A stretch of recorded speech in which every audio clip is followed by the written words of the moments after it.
Good morning, students. Your geography book lesson 5 industries.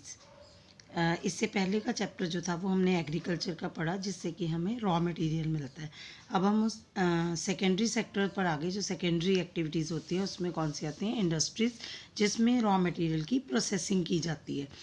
जैसे कि अगर हम अपनी बुक का पेपर देखते हैं तो हम देखते हैं कि उसकी प्रोसेसिंग कैसे हुई, कि वो उसकी जो अगर स्टोरी कहें तो एक पेड़ से शुरू हुई, पेड़ कटा, उससे फिर क्या किया गया, पल्प मिल में ले जाकर उसको पल्प बनाया जाता है।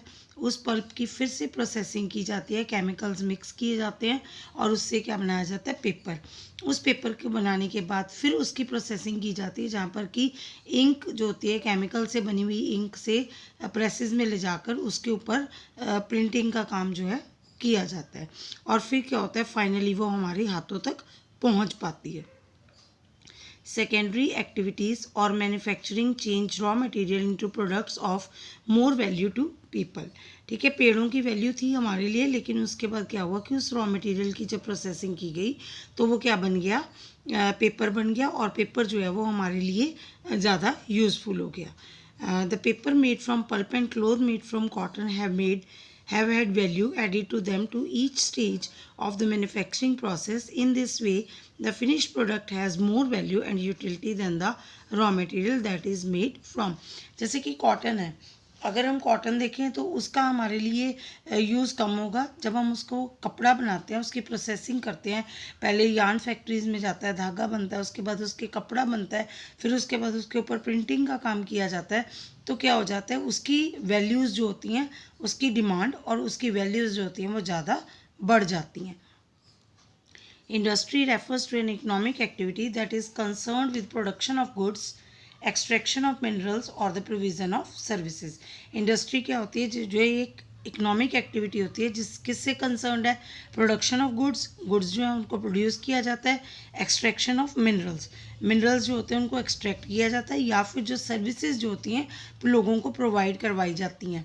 दस we have iron and steel industry, production of goods, coal mining industry, extraction of coal, and tourism industry, service provider जो सर्विसेज हमें देते हैं। Classification of industries. Industries can be classified on the basis of raw material, size and ownership. पहले क्या है? Raw material पर based industries जो हैं कौन सी होती है? सबसे पहली है agro based industry. Agro based industry कौन सी होती है? जो कि हमारी एग्रीकल्चर के ऊपर या फिर प्लांट्स, एनिमल्स, इनके ऊपर जो डिपेंड करती है, उसको हम बोलते हैं agro based industry. Agro based industries use plant and animal based products as their raw materials. Food processing, vegetable oil, cotton textile, dairy products and leather industries are the example of agro based industries. और next है हमारी mineral based industry, जिसके कि mineral जो होते हैं, mineral ores को use करके as a raw material industry में काम किया जाता है, उसको हम मिनरल बेस्ड इंडस्ट्री कहते हैं। This is iron made from iron ore is the product of mineral based industry. This is used as the raw material for the manufacture of a number of other products such as heavy machinery, building material and railway coaches। ठीक है, इसका example क्या होगा कि iron ores जो होते हैं वहाँ से आयरन निकाला जाता है और उसके बाद उसको मिनरल बेस्ड इंडस्ट्री में लगाकर क्या किया जाता है? रॉ मटेरियल तैयार किया जाता है, जो आगे बहुत सारी मशीनरीज, बिल्डिंग मटेरियल्स और रेलवे कोचेस जो होते हैं उनको बनाने के काम आते हैं। Marine based industry use products from the sea and oceans as raw materials. Industries processing sea food और manufacturing fish oil and are some example. Marine based industries वो होती हैं जो हमें कि पानी के अंदर रहने वाले जो पौधे होते हैं या जीव जंतु होते हैं उनसे जो हमें चीज़ें मिलती हैं, जैसे कि फिशेज़ हैं, फिश से क्या बन जाता है? फिश ऑयल बनता है, और वो क्या कहलाता है? मेराइन बेस्ड इंडस्ट्री कहलाती है। फॉरेस्ट बेस्ड इंडस्ट्रीज वो होती हैं जहाँ पे कि फॉरेस्ट से जो रॉ मटेरियल मिलता है उसको as a raw material use किया जाता है फॉरेस्ट बेस्ड इंडस्ट्रीज में। The industries associated with forest are the pulp and paper, pharmaceuticals, furniture and buildings. Size. It refers to the amount of capital invested, number of people employed, and the volume of production based ठीक है। जो हमारा size है industry का वो किसके ऊपर depend करता है कि हम उसमें कितना पैसा इन्वेस्ट करते हैं, कितनी हमारे कैपिटल की इन्वेस्टमेंट है और कितने लोग वहाँ पर एम्प्लॉय हुए हैं, कितने लोगों को वहाँ पर काम मिला है या कितने लोग उस काम में इन्वॉल्व हो सकते हैं, और वॉल्यूम ऑफ प्रोडक्शन की उस काम को करने से उतना पैसा इन्वेस्ट करके उतने लोग लगाकर हमें प्रोडक्शन जो है वो कितनी मिल रही है। Based on the size, industries can be classified into small scale and large scale industries. ठीक है, दो तरह की इंडस्ट्रीज होती हैं, small scale and large scale industries. Cottage industry होती है जो, वो भी क्या आती है, स्मॉल स्केल इंडस्ट्री में आती है, जिसमें कि छोटे छोटे आर्टिशियंस वगैरह जो होते हैं वो अपने घरों में ही हाथ से काम करते हैं, जैसे कि basket weaving, pottery and other handicrafts are the example of cottage industries. उसके बाद आ जाइए, लार्ज स्केल इंडस्ट्रीज़ होती हैं जहाँ पर ज़्यादा कैपिटल की इन्वेस्टमेंट होती है, टेक्नोलॉजी ज़्यादा यूज़ की जाती है और ज़्यादा से ज़्यादा लोग जो होते हैं वो एम्प्लॉय किए जाते हैं और उनका प्रोडक्शन जो होती है वो बहुत ज़्यादा निकल कर बाहर आती है। ठीक है, और उसके अलावा वहाँ पर क्या है कि टेक्नोलॉजी जो होती है उसका ज़्यादा से ज़्यादा यूज़ किया जाता है। जैसे कि silk weaving and food processing industries are the small scale industries, production of automobiles and heavy machinery are large scale industries. ठीक है, जैसे कि वीविंग या फिर फूड प्रोसेसिंग जो है वो हमारी स्मॉल स्केल इंडस्ट्रीज़ होती हैं, और जो हैवी मशीनरी है या फिर ऑटोमोबाइल इंडस्ट्रीज़ होती हैं वो क्या हमारी लार्ज स्केल इंडस्ट्रीज़ कहलाती हैं। ओनरशिप, ओनरशिप क्या है कि कितने लोगों के या किसी एक के कितने लोगों के हाथों में वो इंडस्ट्री है उसके ऊपर बेस्ड है हमारी ownership. Industries can be classified into private sector, state owned और public sector, joint sector and cooperative sector industries. Private sector industries जो होती हैं आर ऑपरेटेड बाय इंडिविजुअल्स और a group of individuals. Private sector industry में या किसी एक इंसान के या फिर एक ग्रुप ऑफ पीपल जो होते हैं, कुछ लोग मिलकर जो होते हैं वो एक इंडस्ट्री लगा लेते हैं। The public sector industries are owned and operated by the government. जो पब्लिक सेक्टर इंडस्ट्रीज होती हैं वो क्या है, उनको कौन चलाता है, हमारी सरकार चलाती है, such as Hindustan aeronautics limited and steel authority of India limited. Joint sector industries होती हैं जिसमें कि प्राइवेट लोगों का भी कंट्रीब्यूशन होता है और गवर्नमेंट का कंट्रीब्यूशन होता है, वो जॉइंट सेक्टर इंडस्ट्रीज कहलाती हैं। Cooperative sector industries are owned and operated by the producers और suppliers of raw material workers और both Anand milk union limited and Sudha dairy are success stories of a cooperative venture. Cooperative में क्या होता है कि कुछ लोग मिलकर अपनी एक कॉरपोरेशन ऐसे एक ग्रुप बना लेते हैं, उसमें क्या होते हैं वो प्रोड्यूसर्स हो सकते हैं या फिर सप्लायर्स हो सकते हैं, वो सब मिलकर या फिर दोनों मिलकर क्या करते हैं, एक अपना ग्रुप बना लेते हैं, एक अपनी कोऑपरेटिव बना लेते हैं, जिसमें कि वो क्या होता है फिर बाद में प्रॉफिट्स जो होते हैं, जिसकी जितनी इन्वेस्टमेंट होती है उसी के अकॉर्डिंग प्रॉफिट्स जो होते हैं वो डिस्ट्रीब्यूट कर दिए जाते हैं। जिसका एग्जाम्पल एक आनंद मिल्क यूनियन लिमिटेड उसका एक एग्जाम्पल्स है। Factor affecting location of the industries. ठीक है, जो इंडस्ट्री है उसके ऊपर वहाँ के फैक्टर्स जो होते हैं उसके, जैसे लोकेशन है किसी भी इंडस्ट्री की, वो सबसे ज़्यादा उसको इफ़ेक्ट करती है। The factors affecting the location of industries are the availability of raw material. सबसे पहले क्या देखा जाता है कि इंडस्ट्री वहाँ लगाई जाए जहाँ की रॉ मटेरियल जो है वो इजीली अवेलेबल हो जाए, और उसके अलावा लैंड, ज़मीन जो है वहाँ पर आसानी से मिल जाए, और क्या है वाटर इजीली अवेलेबल हो, लेबर जो है वो वहाँ मिल सकती हो, इलेक्ट्रिसिटी की सप्लाई जो है वो इजीली अवेलेबल हो, कैपिटल होना चाहिए हाथ में, ट्रांसपोर्टेशन होनी चाहिए, और उसके अलावा नज़दीक जो है मार्केट होनी चाहिए जहाँ पर कि उसको आसानी से भेजा जा सके। Industries are situated where some or all of these factors are easily available। ठीक है, इंडस्ट्रीज़ वहीं लगाई जा सकती हैं जहाँ पर ये सभी फैक्टर्स या फिर इनमें से कुछ जो हैं वो easily available हों। Sometimes the government provides incentives like subsidized power, lower transport cost and other infrastructure so that industries may be located in the backward areas. Industrialization often leads to the development of growth and growth of towns and cities.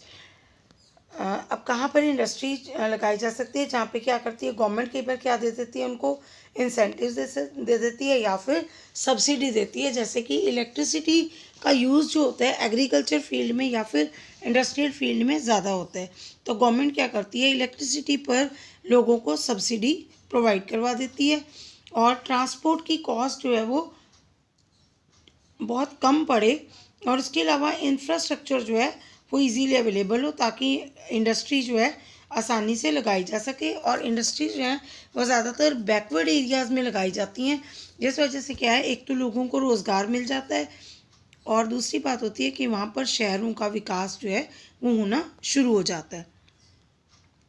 Industrial system, an industrial system consist of inputs, process and outputs.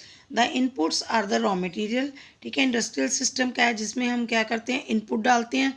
जैसे हमने raw material डाला वो हमारी input थी, वहाँ पर processing हुई, और उसके बाद जो हमारे पास फाइनल प्रोडक्ट जो निकल कर आया एज अ आउटपुट हमारे पास बाहर आता है। द इनपुट्स, इनपुट में हमने क्या क्या डाला, एक तो रॉ मटेरियल डाला, लेबर ने कॉस्ट काम किया, लैंड की कॉस्ट जो है वो, और transport, power and other infrastructure जो था वो हमने एज अ इनपुट उस इंडस्ट्री में डाला। The processes include a wide range of activities that convert the raw material into finished products. The outputs are the end products and the income earned from it. हमारी output क्या है, एक तो जो हमारा फिनिश्ड प्रोडक्ट हमारे सामने आता है, और हमारे को उससे जो इनकम मिलती है, जो हमारा प्रॉफिट निकल कर आता है, वो क्या कहलाता है, हमारी आउटपुट कहलाती है। In case of the textile industry the inputs में be cotton, human labour, factory and transport cost. The process includes ginning, spinning, weaving, dyeing and printing. The output is the shirt you wear. ठीक है, आपको एक example से समझा दिया कि textile में क्या है, इनपुट में आपने ये सभी चीज़ें डाल दी, कॉटन डाली, लेबर डाली, फिर ठीक है ट्रांसपोर्ट की कॉस्ट डाल दी, उसके बाद प्रोसेसिंग होगी, उसमें सारी तरह की प्रोसेसिंग हुई, और फिर जो कपड़े हम पहनते हैं वो निकल कर आउटपुट के तरीके में बाहर आ गए। Industrial regions, industrial regions emerge when a number of industries locate close to each other and share the benefits of their closeness. Industrial regions क्या होते हैं, जब इंडस्ट्रीज जो होती हैं वो बहुत पास पास लगाई जाती हैं, और एक इंडस्ट्री दूसरी से क्या ले पाती है, बेनिफिट ले पाती है उसके पास होने का। जैसे कि उसको किसी बड़ी इंडस्ट्री को रॉ मेटेरियल, फॉर एग्जांपल हम कार ले लेते हैं, अगर कार हमने बनानी है तो उसके आसपास हमें अगर उसके छोटे छोटे जो पार्ट्स बनने हैं, अगर वो सभी के सभी पार्ट्स की छोटे यूनिट्स जो होंगे अगर पास पास लगे होंगे, तो क्या होगा, हमें एक बड़ी इंडस्ट्री में उनको ले जाकर उसको असेंबल करने में आसानी रहेगी। तो ये क्लोजनेस जो होती है ये बहुत ज़्यादा ज़रूरी होती है। Major industrial regions of the world are eastern North America, western and central Europe, eastern Europe and eastern Asia. अब आप आ जाइए इंडस्ट्रियल डिज़ास्टर, जहाँ पर देखिए जो भी चीज़ हमें बेनिफिट देती है, कभी कभी क्या होता है कि वो हमारे लिए बहुत ज़्यादा हज़ार्डस भी बन जाती है, हमें बहुत ज़्यादा नुकसान भी दे जाती है। जिसका कि एक एग्जाम्पल हमारे पास है, भोपाल गैस कांड जो हुआ था वो 3 दिसंबर 1984 को हुआ था, और सुबह 3 बजे के आसपास हुआ था। उसमें क्या था, एक टेक्नोलॉजिकल एक्सीडेंट था, जिसमें कि बहुत ही पॉइजनस गैस जो थी वो बाहर आई, और जिससे क्या है कि बहुत सारे लोगों को उसका नुकसान हुआ था, बहुत सारी डेथ्स हो गई थी। 3598 जो थी वो डेथ्स हुई थी, और thousands who survived still suffer from one or many ailments like blindness, impaired immune system. बहुत सारे जो हमारी बीमारियां थी लोगों को वो भी हो गई थी, जैसे कि ब्लाइंडनेस थी, और बहुत से लोगों का इम्यून सिस्टम जो था वो प्रॉब्लम में आ गया था। और अगर ऐसी कोई गैस लीक हो जाती है तो उससे क्या होता है, हमारे जो रेस्पिरेटरी सिस्टम होता है उस पर उसका बहुत ज़्यादा इफ़ेक्ट आता है। रिस्क रिडक्शन मेजर्स, अब क्या है कि अगर हमने उस रिस्क को कम करना है तो उसको कैसे कम किया जा सकता है। Densely populated residential areas should be separated far away from the industrial areas. ठीक है, जो इंडस्ट्री है वो हमेशा पॉपुलेटेड रेजिडेंशियल एरियाज जो हैं उनसे दूर लगानी चाहिए, जिससे कि अगर कोई दिक्कत आए भी तो जल्दी से सॉल्यूशन हो जाए, क्योंकि पॉपुलेशन अगर ज़्यादा वहाँ पर नहीं होगी तो उसका इफ़ेक्ट जो है वो कम से कम लोगों पर आएगा. People staying in the vicinity of the industry should be aware of the storage of toxicants or hazardous substances and their possible effects in case of if an accident occurs. ठीक है, जो लोग उसके आसपास इंडस्ट्री के रहते भी हैं उनको बहुत ज़्यादा अवेयर रहना चाहिए, जो कि उनकी स्टोरेज जो है वो कहाँ की जाती है, और अगर अगर कुछ ऐसा हजार्डस हो जाता है, तो अगर कोई ऐसा एक्सीडेंट हो जाता है तो उस समय में लोगों को कैसे अपने आप के लिए प्रिकॉशंस लेनी है. Fire warning and fighting systems should be improved. ठीक है, जो वार्निंग सिस्टम्स, वॉर्न सिस्टम्स होते हैं, अलार्म्स वगैरह होते हैं, वो लगाए जाने चाहिए. और उसके बाद उसको फाइट कैसे करना है, उन सिस्टम्स को ज़्यादा से ज़्यादा इम्प्रूव किया जाना चाहिए. Storage capacity of the toxic substances should be limited. ठीक है, एक लिमिट तक ही टॉक्सिक सब्सटेंसेज जो है उनको स्टोर करना चाहिए किसी एक जगह पर. Pollution dispersion qualities in the industries should be improve. जैसे कि पॉल्यूशन अगर होता है तो वो जल्दी से डिस्पर्स हो जाए, ऐसा इंडस्ट्रीज़ में कोई ना कोई सिस्टम जो है उसको इम्प्रूव करना चाहिए, ताकि जो ये नुकसान कभी कभी हो जाते हैं, ऐसी घटनाएं जो होती हैं घट जाती हैं, घटना ना कहकर दुर्घटना कहें अगर, तो ऐसी घट जाती हैं, तो उस समय में हमें किस तरह से अपने आप को बचाव करना है, और किस तरह से जो भी इंडस्ट्री लगा रहा है उसको किन किन बातों का प्रॉपर वे में ध्यान रखना है, जिससे कि लोगों को नुकसान ना हो सके.